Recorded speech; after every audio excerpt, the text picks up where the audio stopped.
Daisy. And I'm Terry. And this is the Monday Mindset Podcast, where we share things of interest to us and hopefully to you.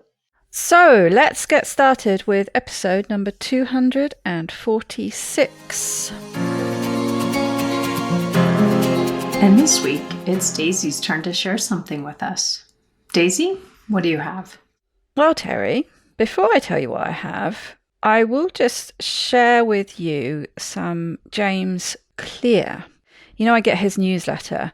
And this actually wasn't from a current one, but I saved it a while ago thinking, I don't know whether I was going to make an episode with it or share it with you for some other reason.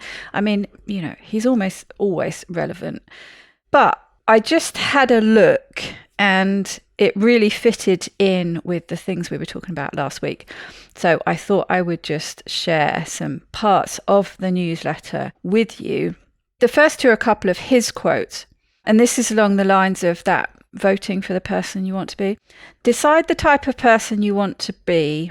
Prove it to yourself with small wins. That's one of the things we were saying, weren't we, last week?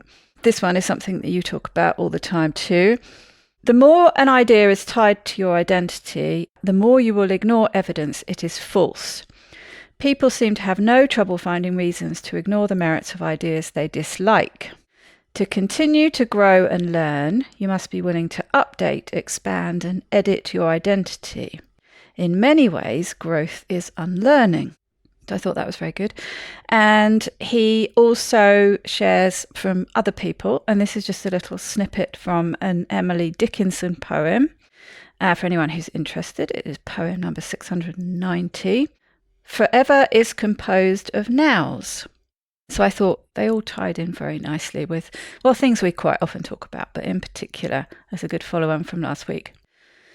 But back to this week, I needed a quick episode. So guess who I went to? To a quick podcast. Indeed. Our friend Jim Kwik with his podcast, Kwik Brain. And this is an episode from somebody I think you shared originally, the sleep doctor, I think he's known as, in the States, Dr. Michael Breus. And it's called 3 Wellness Fundamentals to Keep Your Baseline Strong Forever. And interestingly, on YouTube, this is something you discovered, that the Jim Kwik episodes are also on YouTube, and they're quite often a bit longer. They quite often also change the title. And on YouTube, it is called 3 Keys to Keep Your Health Strong Forever. Sometimes they change it, sometimes they don't. Basically, he's on the episode to talk about his new book, which is called Sleep, Drink, Breathe, Simple Daily Habits for Profound Long-Term Health. And he kicks off, this is Dr. Breus, by saying he would like to change that subtitle. Here and now, he says, we will change it to something else. So he thinks it would be better as Sleep, Drink, Breathe, Wellness is Too Complicated. So basically, that's his message in a nutshell. He's trying to simplify things and simplify them down to these 3 main areas: sleep, drink, and breathe. And apparently they're old mates. They've known each other for a long time. And Jim apparently was a client of his for a while, went to him to help with his sleep. Dr. Breus says that probably the most common question he is asked is about people who wake up in the middle of the night. And I seem to remember, you know, you've talked about this before, and I've said that once I'm asleep, my trouble with sleep is getting to sleep sometimes, but 9 times out of 10 anyway, probably 99 times out of 100, when I wake up, I can go back to sleep. But I have quite a few friends who really struggle, and I think it's something that comes up during menopause in particular, people who wake up and then really struggle to get back to sleep, which is really frustrating. And so this is the most common thing he's asked about. And a step on from that, how can I prevent it? And if I do wake up in the middle of the night, what can I do to deal with that? So he talks about some of the sort of basic mechanics, what's going on in your body when you're going to sleep. And he says that your core body temperature rises until it hits a peak, and then it begins to drop. And as your core body temperature drops, it sends a signal to your brain to release melatonin. And that's one of the things anyway that helps you get to sleep. Your core body temperature continues to drop, but of course at some point it needs to start heating up again.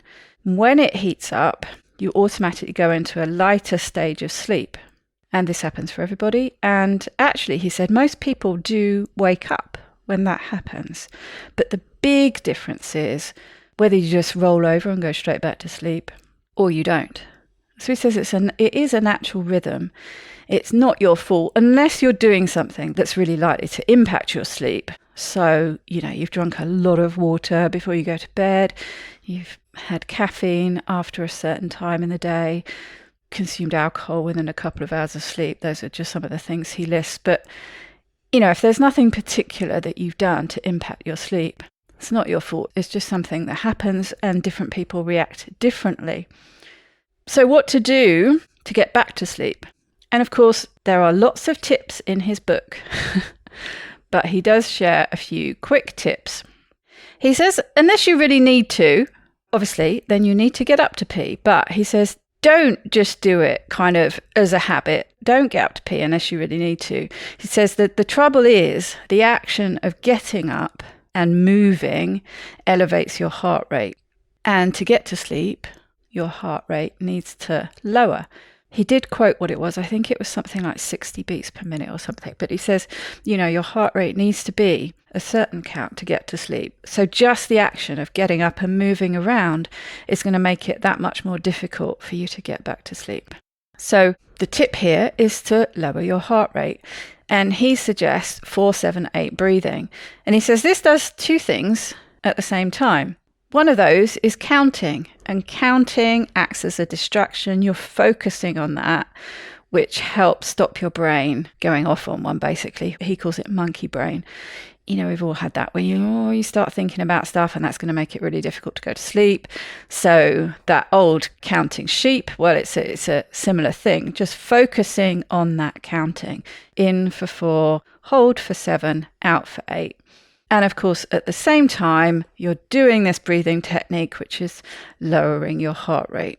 And so he just says, just repeat this over and over, and that should help you get back to sleep. And there are more tips in the book, but they're in the book. It does sound like there might be some helpful stuff in the book. They go on then to talk a bit about hydration. And Jim asks, is water water? Is water just water? We know about things like electrolytes. He calls it hydration multipliers. But basically, that's putting electrolytes in your water. But he does say in the book, he goes through different types of water as well as additives, or these hydration multipliers. And apparently, talks about tap water, mineral water, spring water, all the different kinds of water. But hydration multipliers, I quite like that. Never heard that term before. Good or bad idea? Now, he does bang on about sodium being key and the salt-water balance and how that influences how much water you hold on to. He has quite a different opinion on salt content, so not really going to go into that. They talk a little bit about some indications of hydration, like, the colour of your pee and the skin tugger test, they call it, where you pull up your skin and how quickly it drops back down. And he makes the point that your brain is made up of a lot of water. And when you're dehydrated, your brain literally does shrink. And he says this often causes things like headaches. So for a lot of people, rehydrating can help with a headache. And it's funny, we were talking about headaches. I get a lot of headaches. And very, very occasionally I've had a headache because of dehydration. But I am one of these people who hydrates very well. So that's, unfortunately, it would be helpful if I could solve them that easily. He talks a little bit about tap water, not being a fan of tap water, the things that fluoride and things that are put in it. But he says that, you don't need to spend a huge amount of money. If you are going to buy bottled water, he prefers glass, and especially these dark glass, he says, even better. But he just has, he's bought a cheap water filter, just filter out those nasties. He said that does really help. And then go on to talk a bit about breathing. Jim Quick says oxygen, fuel for the brain. But Jim mentioned, and I didn't realise this, but I suppose it's obvious why you think about it. Everything declines as you get older, I suppose. We have to accept that to a certain extent. But he says that lung functionality decreases as we age and can be as much as by 40%. Wow. This is Jim saying this. Yeah, that surprised me as well. And he says, have you got any tips for training yourselves out of shallow breathing? A lot of people get into breathing too shallowly, increasing lung capacity and lung functionality. And yes, this is a question we should be asking ourselves, like these other things that we talk about, but how do I keep my lungs in shape? And Dr. Bruce says that, yes, a lot of people are shallow breathers. And he has a breathing technique in his book, of course. He encourages people to try. And it sounds like he has a sort of a 3-week course where he addresses these 3 pillars: sleep, hydration, breathing. But one of the things he says about this breathing, he says for 3 weeks, 5 times during the day, you have an alarm go off. And when that alarm goes off, he has you drink some water.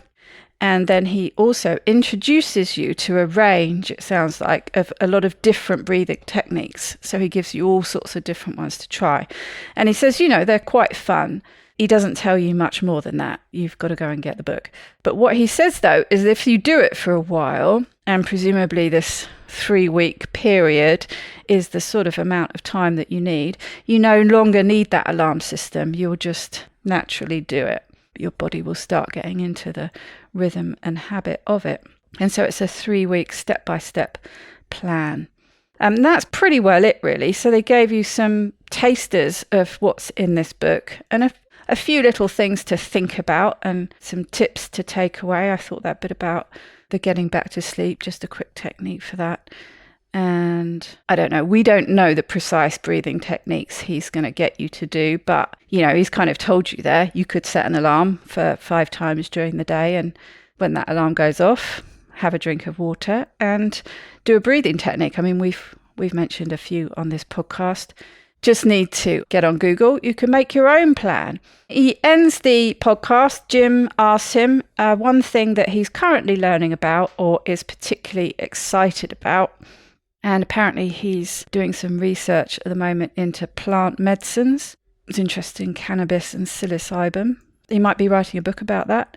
And looking at sleep in older people, his sort of age and older. Those are the things he's researching at the moment. So I expect there will be a book in the future on those subjects. So that's it, really. A quick little episode. Things that we have kind of touched on before. And he's obviously talked a lot about sleep, but it sounds like he's pulling a few things together. Some really things that could be very basic that perhaps things that we do take for granted that we're doing properly, but maybe we need a little bit of help with. I'm trying to make sense of this in my mind, and I would need to go back to other information from somewhere else, but maybe you understand this differently than I do. The raising of body temperature and lowering of body temperature. Did you say it was when the body temperature goes lower that activates melatonin? And this confused me a little bit. He says your core body rises until it hits a peak and then it begins to drop. And as it's dropping, that's when it sends a signal to your brain to release melatonin, and it continues to drop while you're asleep. But at some point, obviously it will need to start heating up. Otherwise, you get hypothermia. And then as it heats up, you go into a lighter stage of sleep. But he didn't talk more about when that happens. So how long are those intervals? Is it a cycle that keeps going up and down? Or I don't know. I don't know if that answers your question. Yeah, I was just thinking about things like getting in a hot tub, taking a hot shower. I can't put the pieces together exactly, but maybe this is tied here. If you get in a hot tub or take a hot shower, people talk about going to sleep, that it helps them sleep. So I'm wondering if it's because, if this makes sense, the body temperature rises while you're in the hot tub or in the shower, but then goes into the decline, and that's where melatonin gets activated. If that is how this works, it makes sense to me because, if I get in a hot tub, I want to go to sleep very soon after. Maybe I'm understanding it in reverse or something, but it kind of makes sense to me if that is accurate, that it's on that dropping. And when the body temperature goes up, we wake up. As you said, we go into a lighter stage of sleeping. Having had hot flashes for about 6 years, I can certainly attest to, as my body temperature heated up. Exactly. I was waking up more and more often. And, when could I go back to sleep? When the temperature started to decline again. So it's kind of an interesting thing to understand about, maybe utilizing that to help us get back to sleep. Maybe rather than get all my blankets on me and warm up, maybe I need to take blankets off a little bit when I need to go back to sleep and let my body temperature start to drop. Yeah, it's tricky. I think there's obviously some more nuance in this, and it's not quite as simple as that, because if you think about, the effect of getting in very cold water, it's supposed to do the opposite. It's supposed to energize you, which seems to sort of fly in the face of that. But maybe it wakes you up when you go in cold water, but maybe it's the bit that happens afterwards, so you kind of feel energized as your body starts heating up. I don't know. I think so. It's it's not as simple as it kind of sounded simple when he was saying it, but I was thinking he was saying, when he was saying about your core body temperature rises until it hits a peak and then it begins to drop, or is it, are you supposed to get warm before you go to bed, or is it, because I've also heard people saying actually you shouldn't have too hot a shower or a bath. Having it too hot is not a good idea when you want to get to sleep. You want it warm, but you don't want it hot. And you have different people saying different things about having a cold shower. Some people say that having a cold shower energizes you, and I found that. I can't, if I have a cold shower at night, it keeps me awake.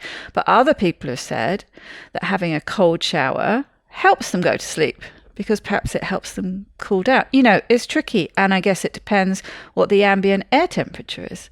I can't sleep if I'm too hot. I found this in France when it was unbearably hot, and it was hot at night. If it was too hot, I could not sleep properly.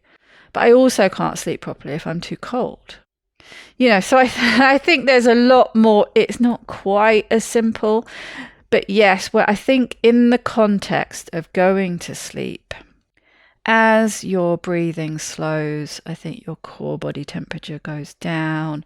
The brain gives the signal to release melatonin, or helps you go to sleep.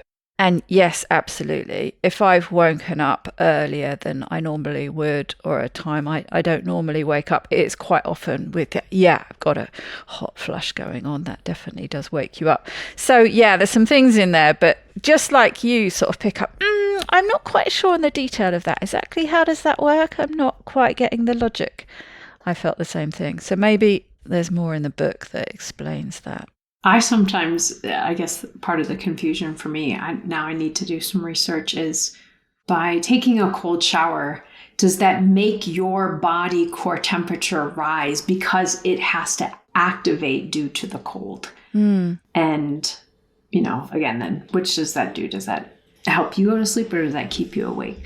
I feel like this is one of those great little conundrums for me. It's like, okay, I thought I understood that, but maybe I've been thinking of it almost opposite and need to kind of refocus. Even the point you talked about getting up in the night, and that increases your heart rate. Also, does it increase your body temperature, and does that interfere with going back to sleep and things? Yes, I guess it naturally would. If you're getting up and moving about and your heart rate and your heart is pumping, it's going to increase your temperature as well, isn't it? I have Gracie barking in the background here, so I apologize if that has been picked up on the audio. She's far enough away from me that I can't make it stop right now. You can't give her the look. That's right. Well, she's getting quite blind at this point, so I don't know that she would see the look, nor would she hear the command to stop. So, it's all a little bit of a crapshoot at this point. It's quite funny. I try and and Lila does engage with the look, but it depends what kind of mood she's in as how she reacts. Quite often when I give her the look, she just starts barking at me. She knows you're telling her something, and she wants to have a different conversation. I have not had a dog to date, before, Lila, who has such a range of barks. You know, I've heard people talking about different barks, but there are definitely, there's a huge array of barks. There's somebody at the door bark. There's a I want to play bark. There's a this bark, and I can identify most of the different barks. But yes, her I want to play bark is particularly annoying. It's very, very high pitched. Very shrill. Not good when you've got a headache. Yeah, I bet. And of course, how do you stop that? If you shout at them, you're basically barking, so it just gets worse. If I ignore her, she shouts even more to try and get my attention. I usually have to shut the door, then she'll stop. So on that note, I hope you have a not too barky and wonderful week. Take good care, everyone.